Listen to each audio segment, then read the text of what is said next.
It was my first week in the military when a soldier walked up to me and slammed his helmet into my face. I hit the ground in shock. I didn't even know which soldier hit me. My eye was bruised and swelling shut. I got up and was about to swing at him when another soldier grabbed my arm. "I wouldn't hit him if I were you." I asked why. He pointed at the guy who hit me. "That's Rob, the commander's son. He's untouchable because his dad runs this whole base. He bullies people for fun because he knows he can get away with it, and it looks like you're his new target." But I wasn't going to let him push me around. Until 2 weeks later, we were doing push-ups during morning drills. Rob walked over to me and stomped on my hand with all his force. I heard the bones in my hand cracking. He leaned down and whispered, "What are you gonna do about it?" I got up and walked over to the commander's office, showed him my hand, and reported it thinking he'd help me. But instead, his dad punished me and gave me extra duty for starting confrontations. He said, "If you get one more write-up, you're kicked out." I couldn't let that happen because I'd lose my government benefits and my family would suffer. I had to handle this myself. I walked out of the commander's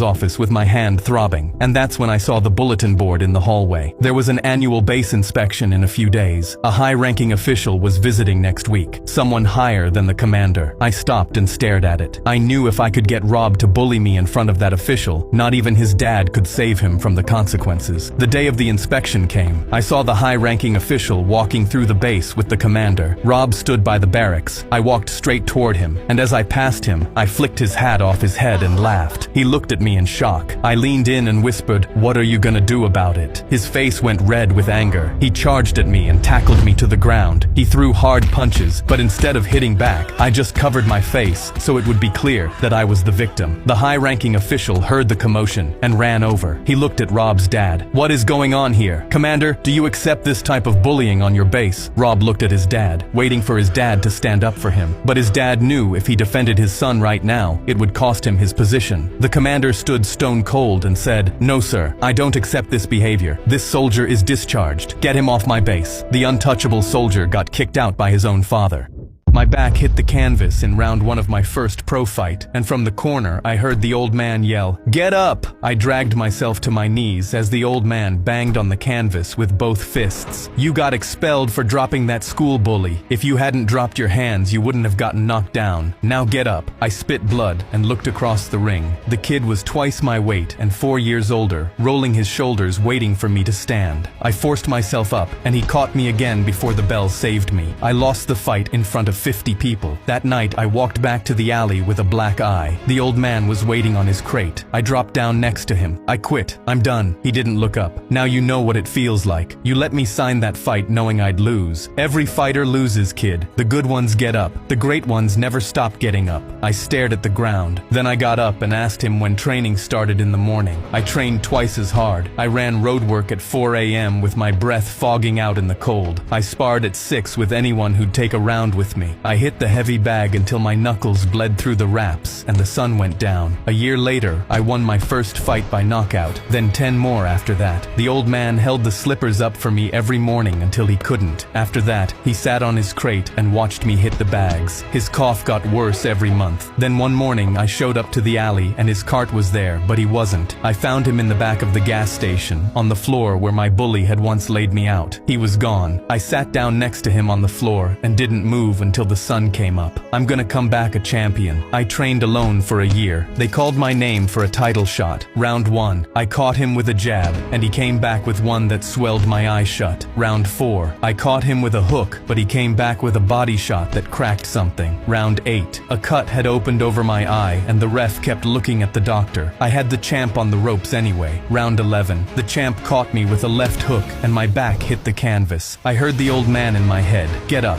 I got up. He came at me with a hook, and I slipped under it. I buried my fist in his gut, and as he folded over, I threw the overhand. Right, the old man had drilled into me 100 times. They put the belt around my waist, and I held it up to the lights to show the old man who was watching me from heaven. Then I grabbed the mic. The only reason I'm here is because an old man taught me how to get up. We were driving home from a holiday and pulled up to Border Patrol when I suddenly got hit with a memory from the night I was adopted. I was 4 at this exact Border Patrol, feeling my adoptive mom's knife press against me while the guard checked our car. I looked up at her, and she was tapping her window, and it was the exact same rhythm I remembered from that night. The border guard waved us through, and I noticed we were heading through a thick pine forest for over an hour. The exact same forest I remembered driving through for hours. When my dad scratched his neck, I saw the teeth-shaped scar on his finger, and I suddenly remembered biting someone that night after they tried to put tape on my mouth. I knew I had to say something. Why have we never driven this way when coming back from holidays before? My adoptive mom went rigid and quickly said, "This road was blocked." My eyes widened as we passed a red barn, because I suddenly remembered feeling the duct tape come off my mouth right as I saw it. "What were you guys doing the night you adopted me?" My dad tightened his jaw. "We were just driving home from the agency, kiddo." He forced a smile. "Why do you ask?" "Because I remember driving here when I was 4. My mom's hands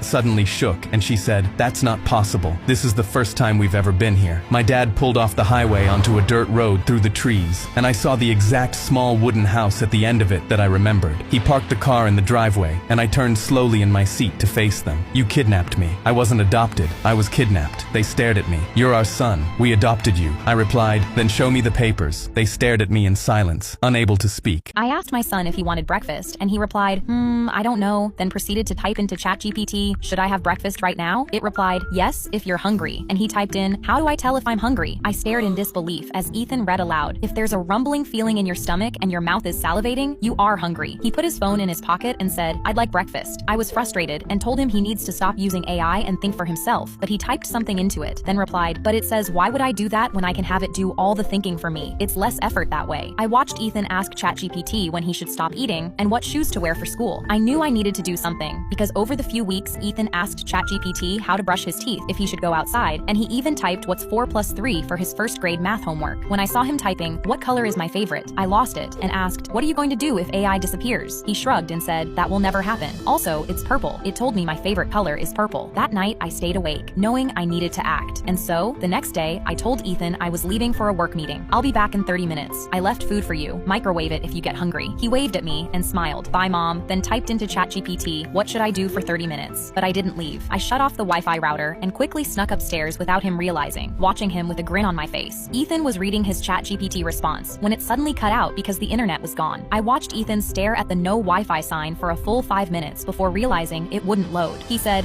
"What does no Wi-Fi mean?" and walked to the Wi-Fi box with a confused look on his face. He looked at the on switch that was set to off, but instead of flicking it, grabbed the router with both hands, shaking it aggressively. I was in disbelief as I watched him eventually give up because he couldn't figure it out. He decided to just eat to pass the time, but when he went to ask AI how to use the microwave, it wouldn't respond. Ethan began crying as he realized his AI didn't work. He ate the food cold, and I put my hands over my head in shock this was actually happening. When he went to play his PlayStation, he couldn't turn it on, and when he asked AI how to turn it on and it didn't load, he completely crashed out. He cried and screamed, pounding his fists on the floor. He asked AI how to call his mom, but it couldn't tell him, and he cried even harder. That's when I finally came downstairs. I asked why he's crying, but he wouldn't even look at me, and through tears said, "The world is broken, Mommy." He gave me his ChatGPT with no Wi-Fi on it, and I told him, "Watch how it's done." I flicked the Wi-Fi switch, and suddenly his AI worked again. He stared in amazement. "How did you do that, Mommy?" I smiled and showed him the Wi-Fi switch, and that's when I finally lied to him. I told him he had accidentally turned the Wi-Fi off himself. His face dropped in horror, and he asked how. I replied, "It doesn't matter how. What matters is now you know why it's important to know how to do things yourself. You never know when AI won't be there to help you." He nodded his head, and the next morning when I asked him if he was hungry, he replied, "Yes."